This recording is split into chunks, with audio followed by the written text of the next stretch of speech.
Nginibingelele-ke babukele emakhaya nibingelela phakathi kohlelo lethu umgozela babukele emakhaya nibingelelana ingwenya enhliziyo kanye babukele emakhaya namhlanje-ke la sibhalele usisi la wathi ucela simsize kodwa-ke babukele niyazi anginamaningi ngila amaningi ake sizwele nikuyena nangi bafethu usisi la ngihamba la sisi njani sikhona sisi ngicela-ke bachazele-ke ababukeli ukuthi njengoba sila namhlanje siyakuphi nendawo.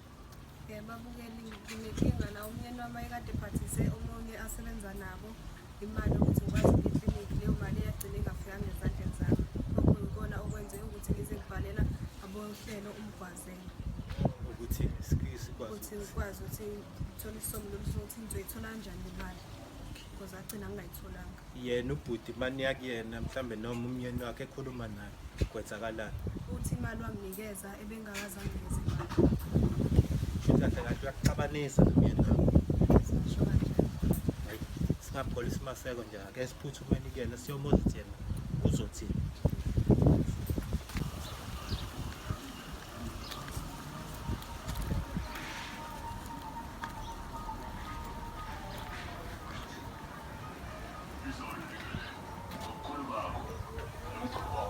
Go.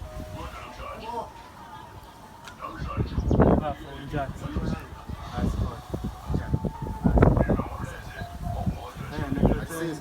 Ngathi sizekwa. Yena sisi.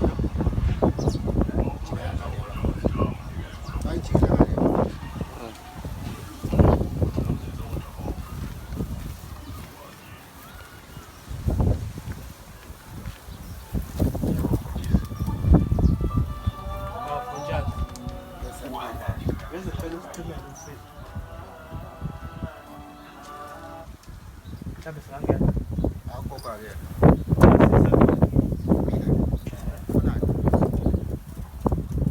Awumazi sisho? Size kuwena, size ngodaba lakhe.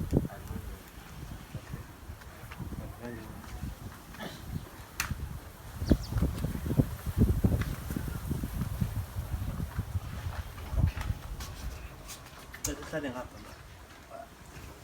Njani baba? Siyaphila. Hayi ngasondela nje ungasabi ngasondela. Okay. Mfowethu njengoba ngila nje ngihamba nanangu sisi. Cela nje uqale ngithule mina ngingwenye enhlizini. Ngihamba ngaphansi kohlelo umgwazela. Hamba nanangu sisi usibhalelile la. Wathi unenkinga nawe.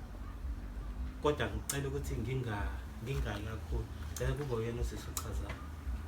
Kwazi ukuthi sifethu njengoba sila ekhaya nje asizile kahle.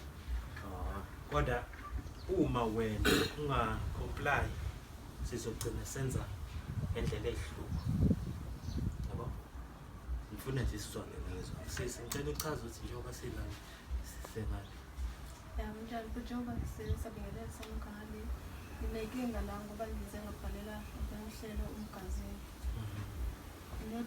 Lo umyeni wami wayephathise imali ngeyi-1 ku-Friday qeda khona ethi uzobuka unginikeza ngoba ngazokwazi ukuthi agibele ngayo ngeklinikhi lokubuza leyo mali angikaze ngiyithole sona sizathe sigcine sifonela umgwazelo. Awazi uyithole? Angikaze ngiyithole abazokunikeza. Hayibo. Mfethu. Hayibo. Imakhe. Before nje sizisini phambili. Cela wazi ukuthi la asihlali. Yeah. And angifuni ulibele uyithukisa into engekho. Sisawukakazi ufike kubhuti. Ngafika ekuseni wathi uzosusa lwangu yentambama sazoyelo ekhipha mase ngibuya wangichazela ezinye izinto wathi unginikile imali ngayizolo engangiyizama. Uyamuzwa ke mfethu. Manje uthini ngalokho? Engamnika ngolesihlanu Friday angithi ngunike. Awazi unikeza imali. Ngafika kuwena mina ngomgqibelo ekuseni imali kade iphathiswe yona ngayizolo kulesihlanu. Khumbula kahle mfethu ngiyakunikeza 900 yakhumbula. Akhona 900 Washo ukuthi 300. Yakhumbula. Hayi into engikhumbulayo ukuthi awazi unikeza imali. Lokho sekungiqhatha nomyeni nami sekuke ngathi ngidle imali mhlawumbe namanye amadoda thizeni. Cha. Yebo bhuti ngamnikeza 900 Friday ngomgqibelo wafika ekuseni wanqonqosa ngamnikeza 300. Imali yami ibisishort. Ngoba ngadlula ngiphuza ubhika yabo. so yayisishort imali yami kanjalo nje. Ekuseni awusho ukuthi usazoyikhipha imali. Wona phela lo 300 awushort. Imali sisi. Bamfethu.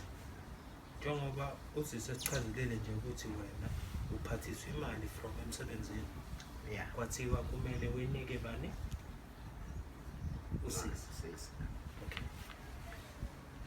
And imali kuthiwa uzange uniwe yona cash. Angithi? Yeah, njalo. Wayikhipha kuphi imali? FNB.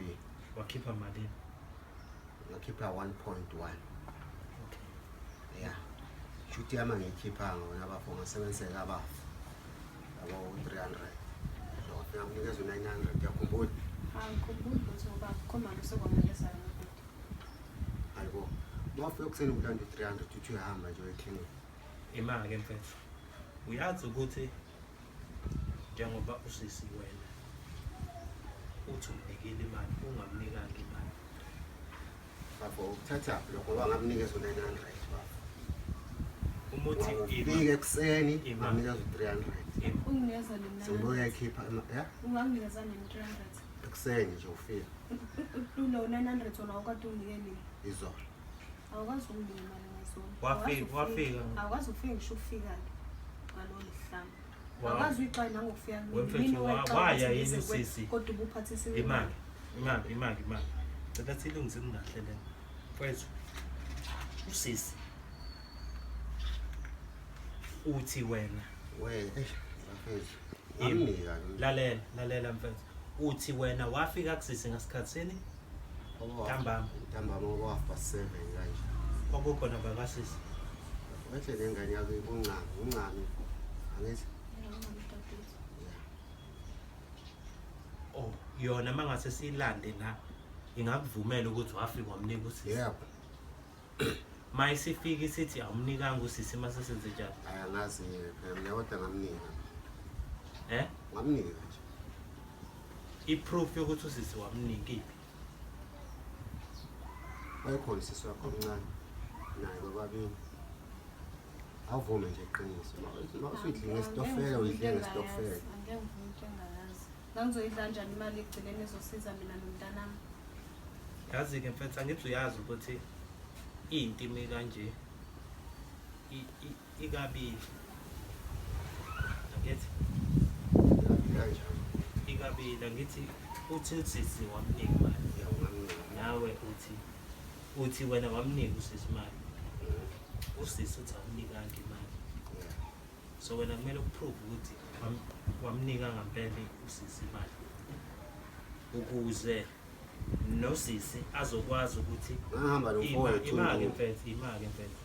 Ukuze nosisi azokwazi ukuthi umyeni wakhe azokwazi ukuthi ngempela usisi imali akayitholanga ngoba usisi uyachaza usisi imali wazoyenzani? Ngizoya ngayo eklinik. Uyeza ukuthi imali inemalana nomntana lo la eswini.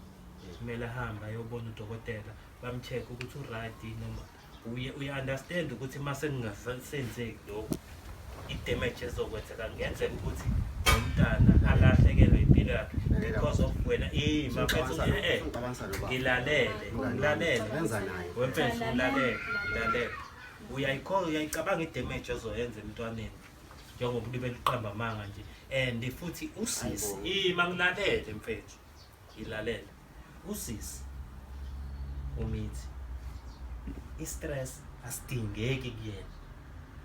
Wena njengoba manje usuzothi wamnika imali wazi kahle ukuthi awumnikanga. Uyazi ukuthi leyo nto izokhoza more damage kusisi. I-stress leso sizohambela ekutheni alahlekelwe umntwana. Wawukhona engamnika. Cha, ngisachazela phela. Uyabo lento usisi makuwukuthi naye usisi wamnika. Uyazi ukuthi ngamnika. Imali mfethu. Ungazi. Inkinga ngihlala izitofela eziningi. Imali umashonisa. Ngemali yami, hayi umashonisa. ngoba bengani. Imali wazi nokuthi umashonisa umashonisa. Thatha imali umashonisa. Wakwangibona ngithatha imali kumashonisa. Ima-ke mfethu usisi umazi kanjani mfethu? Njoba usuwazi nokuthi uthathe imali. Wazi kanjani ukuthi uthathe imali kuba ngane sebenza naye bafowethu. Uhlezi angixoxela emsebenzini ukuthi umuntu wakhe mfethu. Oh, kushuthi wena ima-ke mfethu nayo-ke le ndaba isiyacaca ukuthi kushuthi wena ngoba usisi umthathela imali. Umthathela imali ngoba uyayazi i-background kasisi ngoba uyizwa ngobani ngoba ubuye ngani. Nakho uma sengithi mina usisi kanjani usuthi wena is because ngoba udlala ukuthi wenza ukuthi kanti wrong leyo nto. Uyazi ukuthi lento yenzayo ingaholela ekutheni usisi aluze ingane. Phela i-stress leso umlethela kusona. Sona i-stress kodwa uyazi ukuthi ngamnyeka imali. Cha ngisho ukuthi lento ozomholela kuyona usisi izokhoza i-damage engakanani. Ngenxa nje ka 1.1 izolahlekisela usisi nengane. Uyakwazi lokho? Uyawazi. Okay. Uthe imali mfethu ayikhipha nini? Friday. Baba past 7. Ekuseni ngomgqibelo nginikeza u300. Imali. Uthe usisi wafika nini kubo? Past 7. Imali wayikhipha nini? Wayikhipha omunye past 7 kanje.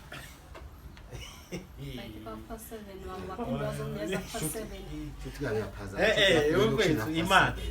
Hayi ayikabi. Asili la. Yes. Uthe wena imali wayikhipha nini? Past 7. Afike lokushini past 7. Ngiya past 7. Ima wayikhipha nini wena? Ngo 6 o'clock. Nasizibani manje ikhathi. Cha kodwa kusaya mfethu yathi. Imali. Cha, wena uvuma ukuthi wayidla imali, utshela ukuthi uzoyibuyisela ngokukhokha nini imali. Hayibo ngikhokha imali. Ngoba akho mali esengayithola mina. Sisi ngicela kancane. Ngomfethu. Yeah, understand that into oyikhulumayo ukuthi sisazohamba nawe. Sabe siyocheck i-bank statement yakho. Yeah. Yes. Yeah. Sikuprove lokho kushoyo ukuthi kuyikhona and mawukuthi akukasikho lalela kumuntu nemfethu lalela ufanele unduba mfethu ngahamba lo nduba mfowethu lalela baba angithi i-bank statement izokhuluma lonke iqiniso ya mase singakutholi ke lokho ekwi-bank statement singakutholi ukuthi wena le mali othi uyikhiphila uyikhiphanga senze njani? Hayibo wenze ngayikhipha mina imali. Pho waqala wacabanga. Ayikhipha mina. Mapho yini ucabanga? Ithi ufonela undubo ke ngahamba. Akho umuntu ozofonela ngani bank statement ikhuluma yonke into. Angithi bank statement ikhuluma yonke into. Hayibo sekubona ama details amba mfethu yini hayi. Lalela mfethu ayikabi. Hayi ukuthi sifuna ukubona ama details akho. Ukuthi sifuna ukuba make sure ukuthi ngampela imali kasisi angeke mfethu ngamnika. Lalela thina imali mfethu imali thina sinalo. Ngeke sibone ukuthi wenza malini awenzi malini. Into ebalekile kukuthini ukuthi sibone iproof yokuthi uthe wena wakhipha imali. Angithi uqale wathi ngopast 7 usuthi manje ngo6. Sifuna ukuyibona lezi ikhathathu zisho ukuthi wayikhipha yini imali. Into sifuna le ileyo proof esifuna ukuyibona. Manje uthi senze njani ke thina? Ngamnika mina. Ima-ke yabo mfethu uma kuwukuthi ngampela imali awuyikhiphanga awayikhipha sisinika i-bank statement. Asina ngeke sibuke nokuthi wona mali. Yakhumbula ukuthi mina banginikeza u500 ngizomnika.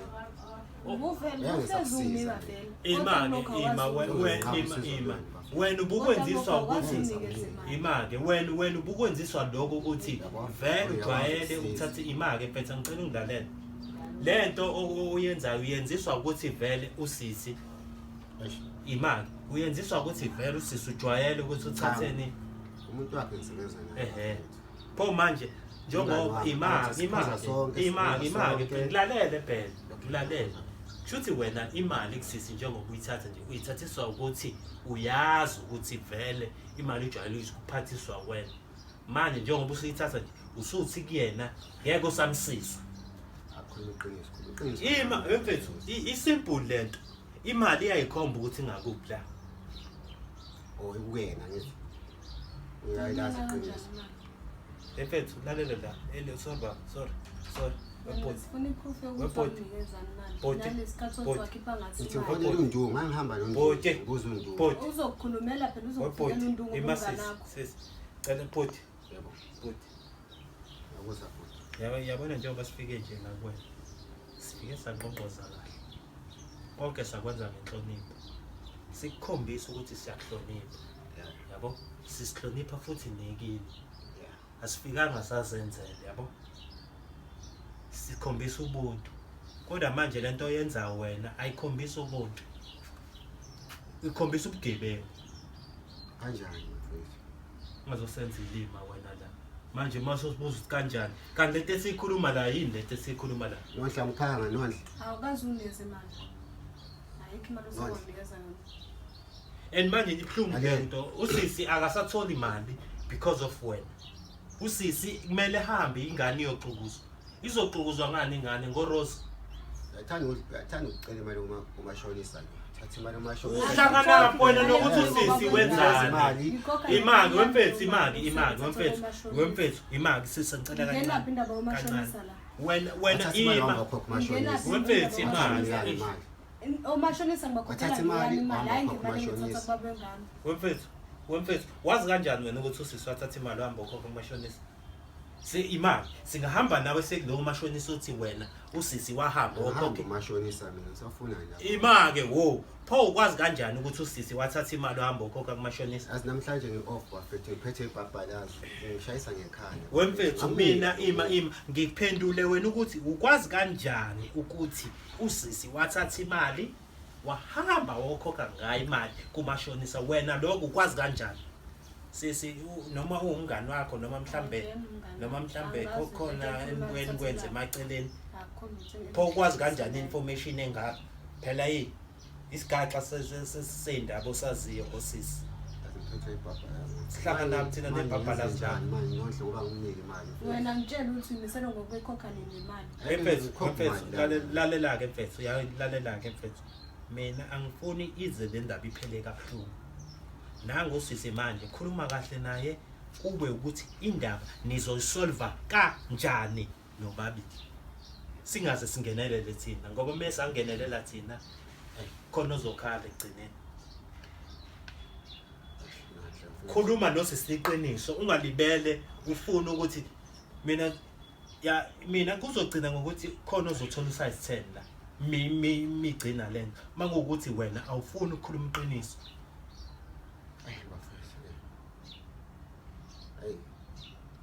Yabona manje ngikuthanda ukusiza. Khuluma nosisi lalela baba khuluma nosisi iqiniso umtshele ukuthi sisi yebo kwenze ku1 no2 ima lalela kwenze ku1 no2 no3 ngicela ukuthi mhlawumbe ungiphi isikhathi esingaka ngikunika imali yakho and then mase kuyaphela kahle.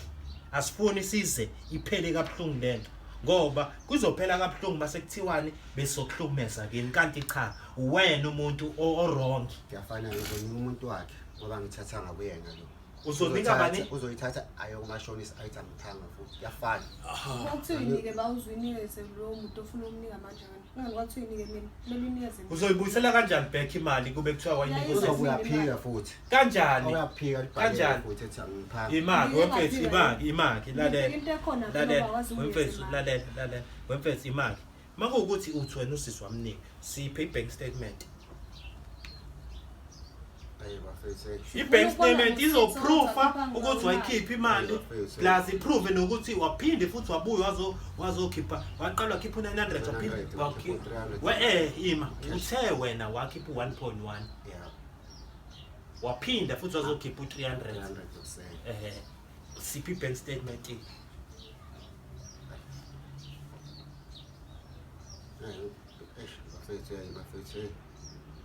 Mfethu lalela lana awukhulume nosisi ukuthi imali yakho uzoyithola kanjani singacabani mina ngifuna sizicabane yabo mengakhushulelwa umoya ngeke kube mnani kuhle ngisasephandle ngisakhuluma nawe kahle yabo ngiphinde ngimnike futhi Okay, sisi ufuna ukwenza njani? Lalela-ke mfethu, ngoba ngiyabo manje angeke sakunceda, ngoba ngizama ukukhuluma nawe kahle ngithi asiqedeni lento kahle, kungabe sekuthiwa bese sokuhlukumeza la kini, ngoba amagama esesihamba siwathole kuthiwa thina sihlukumeza abantu, kanti cha, yabo wena udlala ngosisi and ekugcineni kuzolimala umphefumulo ongenacala, yabo uqamba amanga ucabanisa usisi nomuntu wakhe, yini noma usisi uyamfuna? Pho manje uyimake ukwenziswa yini ukuthi ufune ukuthi usisi benomuntu wakhe baxabane because of wena?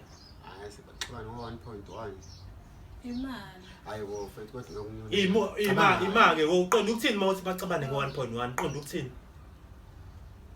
Khuluma phela uqonda ukuthini mawuthi baxabane ngo-1.1? Lalela la makuphuma imali noma ngakuthiwa imalini iphuma kumina ngithi iya kumawe ngane yami ngisuke ngi-expect ukuthi lokho kwenzeke, mase kungasenzeki sekuthiwa uyitholile afika athi yena akayitholanga imali ngisazophinde ngimnike imali. udinga usizo kimi ngilanga yazi Kanti wamfethu wena kahle wena wamfethu kwenzakalani ngawo? okokuqala ngiphathisa 500 ngakunika, okwesibili 200 ngiyiphi le mali eshotayo manje ngaze nginika ile yokugcina waphathiswayo nengakazi ifike ezandleni zami. Soxabana mfethu yazi? Soxabana. Okay ke mfethu. Sisi sengicela. Mfethu imali kaSisi uzoyithola le mali yakhe. 1.1 plus 1.1 is 2,200. Angeke ngikhiphe leyo mali mina bafethu. Imaki 1.1 plus 1.1 uqonda ukuthini wena? Musuthi 2000 ngamnika 1.1 phinde futhi ngini 1.1 imali kanti le mali iphuma kuwena yini? Cha iphuma kumuntu. Pho manje musuthi 2.2 phela usubala sengazi ukuthi yonke le mali iphuma kuwena iyakusisa. Cha iphutha ngisho kodwa phela namaphutha maningi amaphutha akho usuyazi since nje ukhulumile wena ubhizi namaphutha kahle mfethu wena kahle umisele ngani ngokuthi ingane lemali njengoba ingacikiziwe ingane ingayiswanga ingane ukuthi kuyobona udokotela ukuthi yonke into isa operator ngendlela, uyazi ukuthi ingane inyanga nenyanga kumele ihambe ekadokotela, uyakwazi lo angithi umdala nentshebe nako nentshebe ngisho naseyinqeni. Pho manje yini ungakwazi ukuthi kubalekile ukuthi ingane ihambe iye eclinic kanti yini inkinga yakho? Okay mfethu awuchaze ukuthi imali kaSisi uzoyikhipha nini?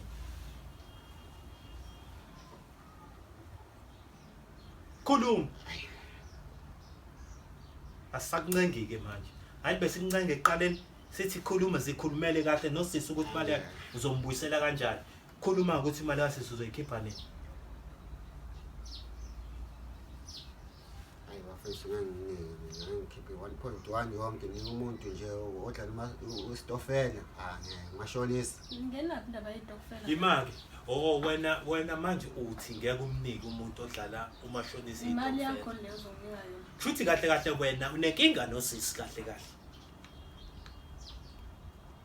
Ingenaphi lento yokuthi uSisi wenzani ngemali? Akenzini ngemali kanti eyakho indemali. Azini bafethu. Samzini nomuntu ngami ngaphansi kwagogo bafethu. Kaze kuyo ugogo bafethu. Nonke inyanga mayiphela ngizokunika 500. Ayikho leyo nto ufuna uSisi ufuna imali yakhe iphelele 1.1 ngeke kuyindoda engaka uzugqoke namaled uhlulwe 1.1 uhlula kanjani 1.1 undoda ugqoke led imali ni led store manje ngizokunika inyanga mayiphela ke mali nini yabona namhlanje i-date ithini namhlanje 21 namhlanje. Okay. Izophuma neningi imali kaSisi. Ngay 1 June. Ngisathemba ukuthi ngizoyithola leyo mali. Okay, yazi ke mfethu ke ayikabe. Uhamba noSisi wakho la uncane. Proof. Lalela la, ayikabe. Ngicela ukuthi kube khona into uSisi azoyibamba yakho. Ayibona ngizomnika imali yakhe. Lalela mfethu, angithi wena manje usuyikhombisile imali lalela imali. Ayibona. Lalela angithi lalela wemfethu wena angithi uthe kuSisi imali yakhe ayikho into enginayo into zikagogo into zikagogo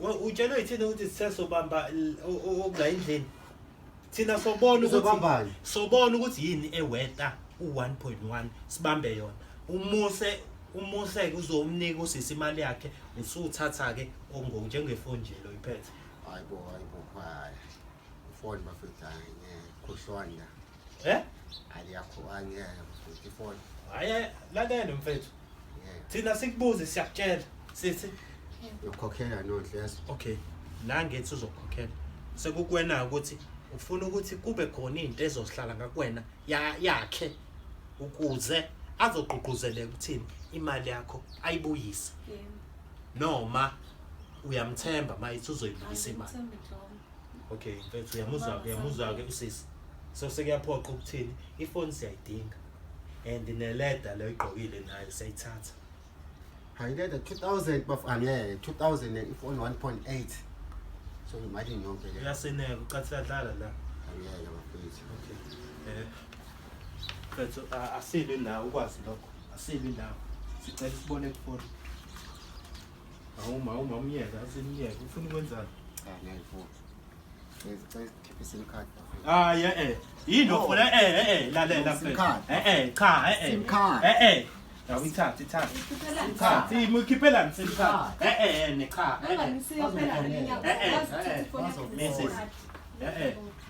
ikhiphela sim card azongifonela abantu hayi ayihlale kanje ima sifuna ihlale kanje kusisi sisi bazofonela kwi-sim card abantu bami babengifonela cha bazofonela kwi-sim card ngabantu befoni ngaliphazamisa awusiboleka ijacket sisi thatha ijacket noma ungayibeka ey'nkokhweni ehhokweni ayikho inkinga ukuthi umpanishe noma ingalali nje ayikho inkinga ukuthola ugoga ngeke ayikho inkinga hayi sikhipha lokudla kusisi asilwi nawe yazi ukwazi lokho asilwi nawe nathi sobuya kuwena usuyamsabisa